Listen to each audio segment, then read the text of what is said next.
Welcome back to State of the Frogs, special edition today, brought to you by our friends at Texit Coin. Today we are joined by the host of Big Noon Kickoff on Fox Sports, the greatness of Mr. Rob Stone. Welcome to the show, Rob. Well, thanks for having me, guys. I've been waiting for that Frogs Today invite for a couple of years. I'm glad I'm able to finally cash it in.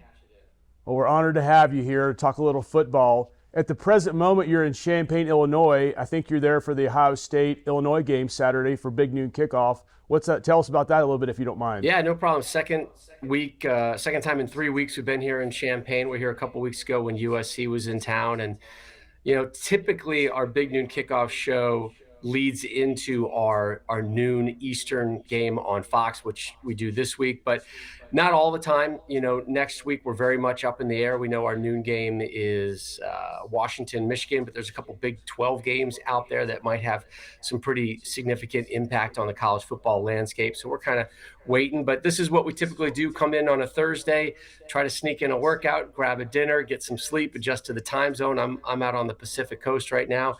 And then in a couple hours, we'll have our first production meeting. We'll record some things for a Friday night halftime game. We'll do some PR stuff. We'll maybe have a brief rehearsal, and then kind of regroup, go to bed, and get up bright and early and go visit hair, makeup, and wardrobe, because they need to do their work early Saturday mornings on some people. Yes, sir. You work with some pretty legendary guys, Urban Meyer and Matt Leinart and Mark Ingram and Brady Quinn and Reggie Bush, to name a few of the guys.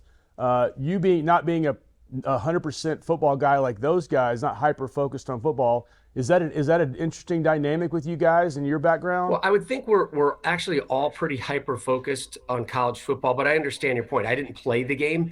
I was a college soccer player when I was growing up, and where I went to Colgate University. But what the guys on our set have done and seen and witnessed and experienced is elite.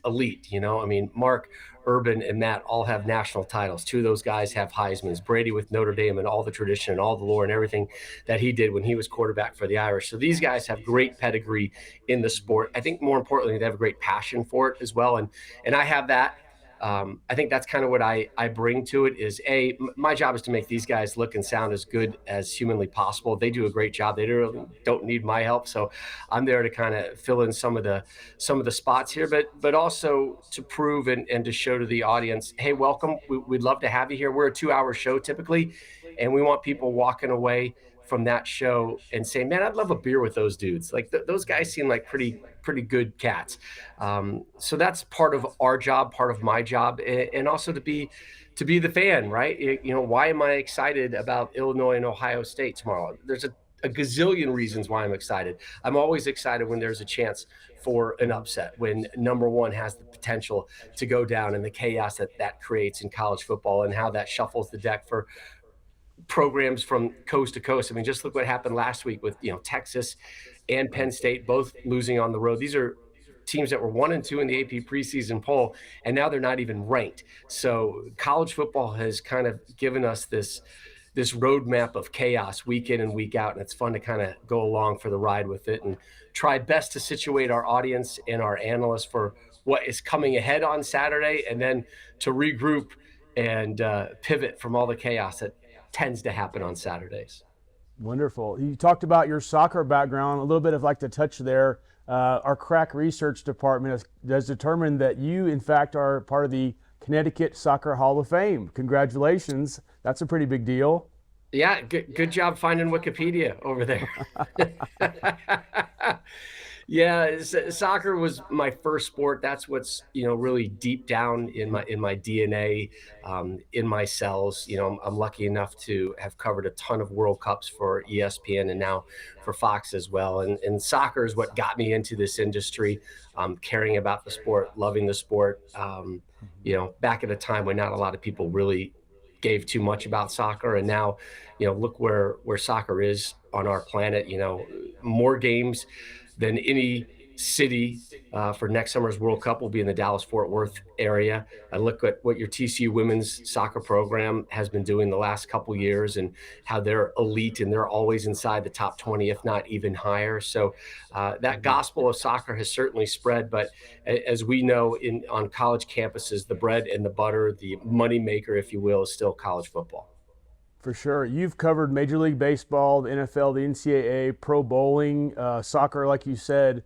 Could you explain for us what the difference in atmosphere between a soccer crowd and maybe a big NFL or NCAA football game? Is there a different dynamic? Yeah, I think the closest parallel are, major international soccer games or great club games compared with what the college football landscape is. There's that tradition, there's that probably that generational love that's there. There's kind of this fiefdom and this intense passion that burns deep and always seems to be passed along. I think if you went back maybe a generation or two, baseball would have been that sport.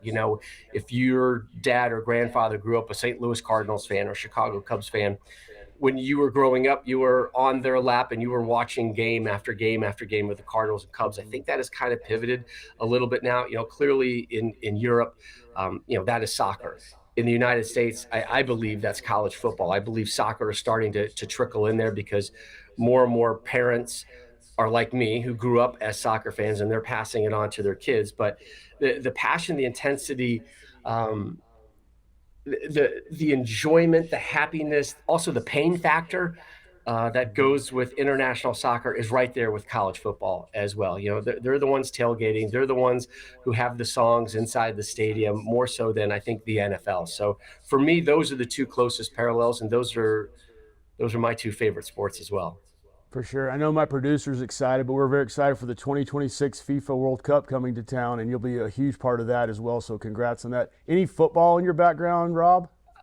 Football in my background, watching it. No. Watching it? I wish there was, but growing up, I was a soccer kid and I was a basketball kid. And for me, soccer was pretty much year round, and basketball was able to sneak in the winter. So football, where I grew up in Connecticut, was a fall sport, and that collided with soccer. And soccer was my moneymaker, not football. I mean, just look at this guy, right? Look at the beast of what I am right now, 5'9", 160, man. Back in high school, 5-0 and one in small change. Football was not calling my name. Let me tell you that. Fair enough. Well, you guys at Big Noon Kickoff, you have a new partner with Barstool and Dave Portnoy. What's that been like, and how's that in your thoughts? Where's that going to go for you guys? Yeah, it's been really enjoyable. It's always nice to have some new energy, some new creativity. They definitely do different things than we do. Those guys didn't play football, but they know ball. They care about it intimately. They wager on it regularly as well, and they understand that college football landscape. They understand that fandom. They understand how important it is, not just to the alumni, but to the students as well. And that clearly translates. They're very much the voice of the fan, maybe more so than the guys on the set with me typically for Big Noon. So it's been nice to have that newness to it. And they've been very welcoming and open and vice versa. And I think it's been a real nice collaboration so far. Great job there. We had a little interaction with Dave Portnoy, I guess, back in 2022 when TCU had their national championship run. We actually ended up beating Michigan in this Fiesta Bowl. That's Michigan being Dave's team, and he didn't care too much for that. So that was a little crossover for us. But besides that, the guy brings a lot of intention to whatever he does, and I'm glad you guys are partnering with him. Yeah, it's been enjoyable. I hope the fans are enjoying it. Again, we're doing it not for us. We're doing it for the audience, for our viewers. So if they're enjoying it, we'll be able to figure that out and know and make that continue. Yes, sir. We'll be right back to talk a little TCU football with you. But before we do that, I want to hear from our sponsor, Texit Coin. Keeping score of your finances but missed the Bitcoin wagon? There's a second chance called Texit Coin. Score big at texitcoin.org. Welcome back to State of the Frog Special Edition with Big Noon Saturday host Rob Stone. So, Rob, what can you tell us about TCU football? Well, probably not much more than you know about him already.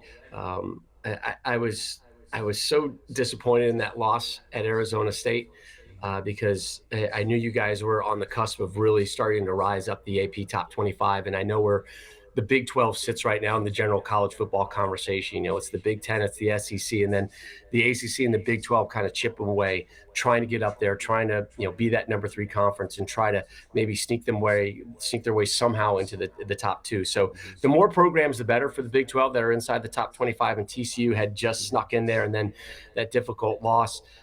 set them back, but I think they're back on the rise. A tricky game this Saturday on Fox right after our big noon kickoff game at Kansas State, a place that's been a bit of a bogey game for them. But with the things that Josh Hoover has done, what Sonny Dykes has been able to build there at the Fort, it's clearly a program that, maybe not a lot of people were talking about beyond just the DFW, beyond the Metroplex. I think they're now part of the greater national conversation more than they used to be. I know we value TCU as an entity, whether it's on the big noon side, whether it's on the programming side. We know what TCU now represents. Of course, that great run to the national championship game didn't hurt. And what doesn't hurt is getting our butts on campus and realizing just how beautiful TCU is. When we were there a couple years ago during that magical run, it was the first time for all of us on the set, whether it was behind the scenes or in front of the camera, that had been to TCU. And our takeaways were, my gosh, these people are so warm, so welcoming, so happy. The place is so beautiful. Like, why wouldn't we want to come back? Why wouldn't we want to be here? So TCU's actually become one of our favorite stops for a multitude of reasons, and I just spouted them off. And then, of course, they're getting it done football-wise, and they're investing in football. And, I've seen all the construction the last year and change that's been going on for the practice facility and the new snow room and everything that's going on. So I think TCU football, kind of hand in hand with the Big 12, is a program and a conference that's on the rise in the college football landscape.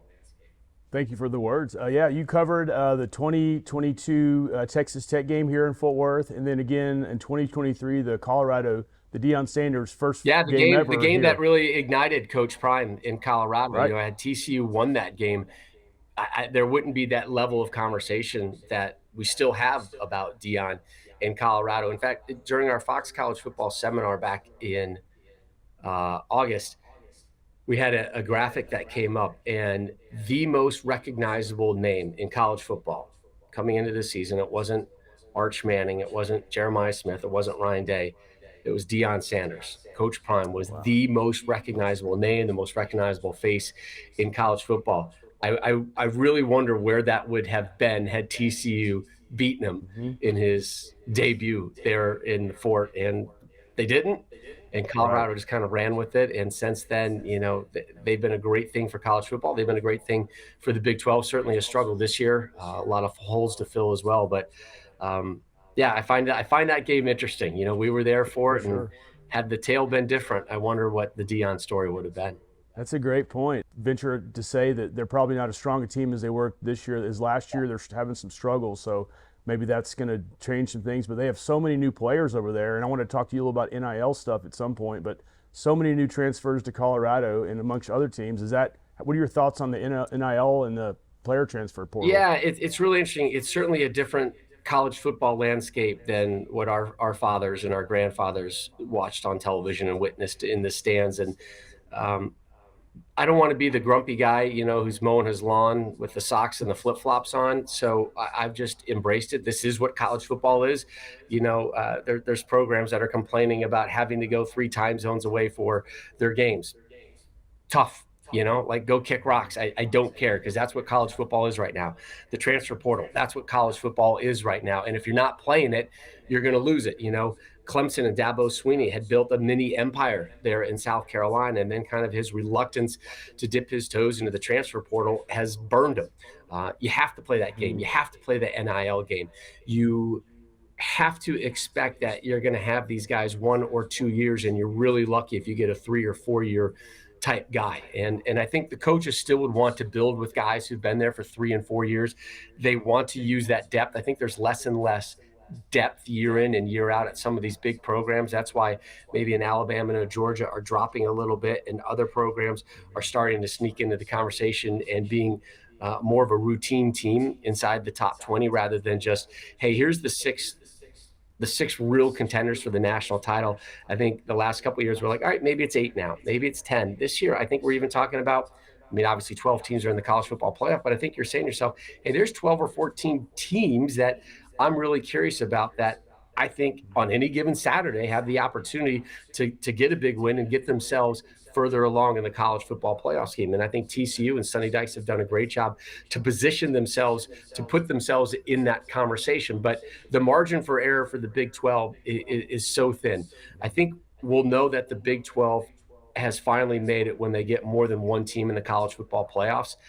Right now, obviously, Texas Tech is that team that's leading it, but BYU is there in the conversation. Arizona State is in the conversation. TCU is certainly in the conversation as well. So I think a big thing for the Big 12 is to continue to embrace NIL, continue to embrace that transfer portal, and then keep fighting to get that top part of the league to be recognized week in and week out as a true top 12 team, not just, we have to invite the Big 12 championship game winner to the big dance. Instead, it should be, hey, which of these teams are not going to make it? Like, let's get 2, maybe even 3 teams under serious consideration yearly from the Big 12 to get themselves into the playoffs. That's when we know, I think the conference has finally really kind of taken that next step. And Commissioner Yormark, I know he's on campus a lot, man. That guy gets around, doesn't he? I know he's based in Dallas, but he is all over. He's done a great job in building up that conference. And I think TCU has been, one of the really strong partners for the Big 12 the last couple of years. Appreciate those thoughts. Yeah, I heard from a friend last night, in fact, Rob, I think there's college football will be on TV every single night of the week until like the late November. Yeah. So the landscape has changed for guys that do what you do. It is a never-ending task. I can't imagine with your schedule. I hope there's somebody. You hope you're not mowing your yard in your flip-flops and socks. Hope you have some help at home with what you the more college football, the better for everyone. Yes, not just me, not just you guys, but for everyone. Everybody wins when there's more college football out there.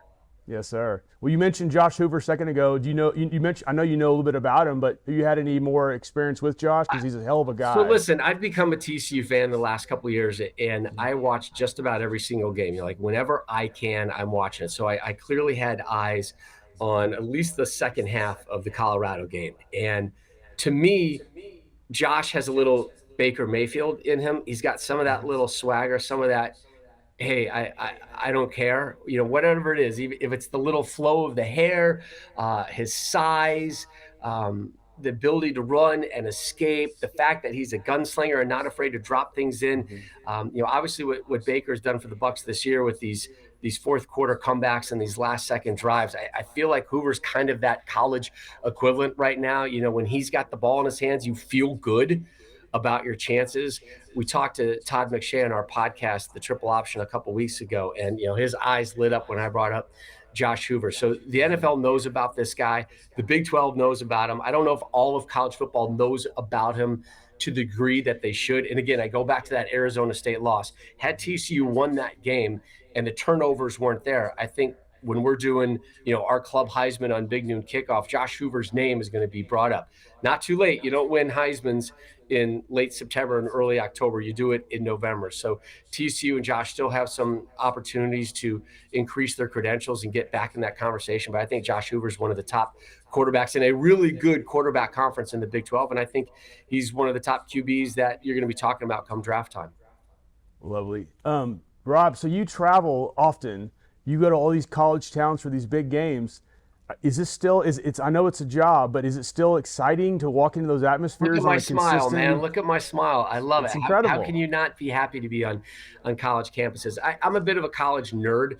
My parents grew up in an educational background, and they raised me that way. So my first home was essentially on the campus of the University of South Florida. And then we went up to Michigan State, and then the University of North Carolina, and then to Connecticut. So I've always kind of had college atmosphere and rah-rah and passion in my bloodstream. And this is perfect. I get to cover college basketball as well, but I love coming on the campuses.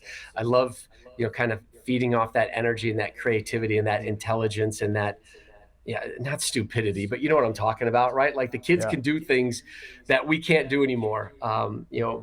My son was mentioning that a bunch of guys from his quad had some of their buddies in town for the game last week. And he's like, we walked in and there's bodies everywhere. There's people on couches. There's people on windowsills. There's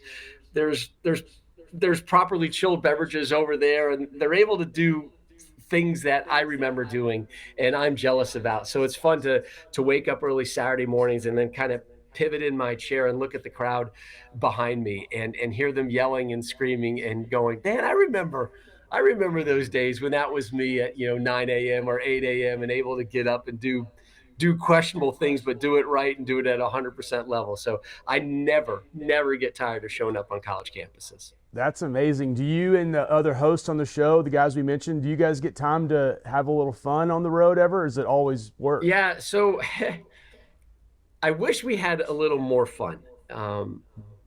But it's probably for the best that we don't. We have to get up really stinking early Saturday, and we've got to bring that energy to match the crowd that's behind us and the energy in the stadium that's behind us as well. So we can't be rolling in off a late Friday night. Understood. So we have to behave, and it hurts to behave because you could just feel, if we're out at dinner or whatever, you know what's happening. You can feel the energy, whether it's inside the restaurant or around you or outside downtown.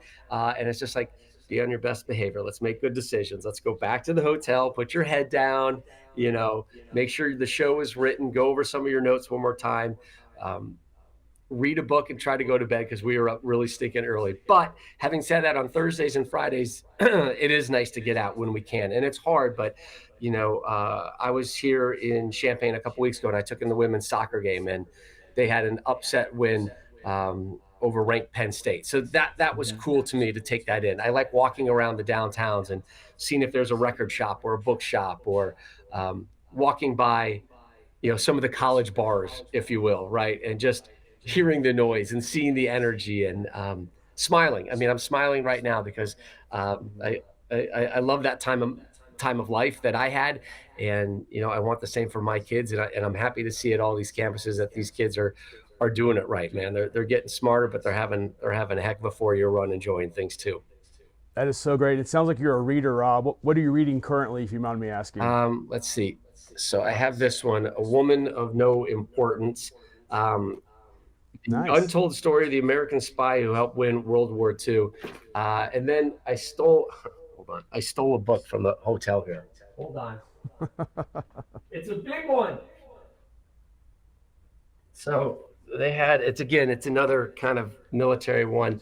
War in a Time of Peace by David Halberstam. This is a big book, and it's really, really small font, but it's fascinating about the Bush presidencies and Clinton as well. So I try to read, but you know what I end up reading more? Like these like our notes about the games and Right. Ohio State and Illinois is over here. And then here's my notes about our show. And then my notepad with actual real notes that I do, like old school, writing my own stuff down, because that's the way it locks in my brain a little bit better. So as much as I want to tell you I'm a smart guy who reads big, thick novels with that smell, musky and like mahogany. In all honesty, I'm reading a lot of college football notes and articles. Fair enough. Well, sounds like you're a history buff, which is always exciting. So one day we'll talk history next time we talk. But could you give us a TCU Kansas State preview if that's possible? Yeah, absolutely. It's been a bit of a bogey game, right, for TCU. They've lost 2 in a row in Manhattan, and I think 4 out of the last 5. Last time they were in Manhattan, got waxed 41-3. Kansas State has, they go with their quarterback, right? And I know the wins haven't been there, but with Avery Johnson, with his legs, with his arms, with that beautiful cocky flow hair as well, he's the tip of the spear for Kansas State. So, Sonny and TCU know that they've got to nullify him as well. A bit of a soft spot, though, is their defense, particularly their passing game. So I think Josh and company are pretty excited about that. Eric McAllister has been fantastic. And my guy, the guy that I love the best is Manjack, right? Like I don't need gloves. I don't need tape. I don't need a sleeve. I don't need tattoos. Just throw it to Manjack. And I get the impression that he's the type of guy that I think a lot of NFL scouts would look at and coaches be like, I like that dude, man. He just gets it done somehow, some way. I think TCU is going to make a run here. In the back half of the season, they've got to figure out their running game. They can't keep relying on Josh's arm to bail them out and save them. As fun as it is to watch and it's entertaining, I think the run game needs to pick it up. And I think the defense knows that they need to be a little bit more consistent and try to find a way to end games themselves late in the third quarter, again, rather than trying to always rely on Josh's arm to get it. But this is a tricky game. Sonny knows it. It sounds like he's been super tight and dialed in and focused this week on this road trip to Manhattan. You can't stumble here if you want to get yourself to the Big 12 championship game. And we know there's a lot ahead, including Baylor next Saturday with an early kickoff. That one is such a great showdown. And then still 2 ranked games I'm looking at right now: home to Iowa State and then at BYU in the middle of November. So you already had that one little speed bump that you hit at Arizona State. Again, the margin for error in the Big 12 is so razor thin if you want to get yourself into the college football playoff scene. So I feel like they've got to pretty much run the table to get themselves to the Big 12 championship game, which means you can't stumble in Manhattan this Saturday. So great, Rob. Well, we love watching you. We appreciate Big Noon Kickoff every week, every weekend. It's the best way to start the Saturday. Thank you for your support of Frogs Today. Thank you for following us. Big fans of you guys. Appreciate Thank you, it. the great Rob Stone. Go Frogs. Hope to see you on campus soon. And we'll check in with the rest of everybody. 2:30, Manhattan, Kansas. TCU is a 1.5-point favorite at the present moment, so we'll see what happens. Thank you again, Rob Stone.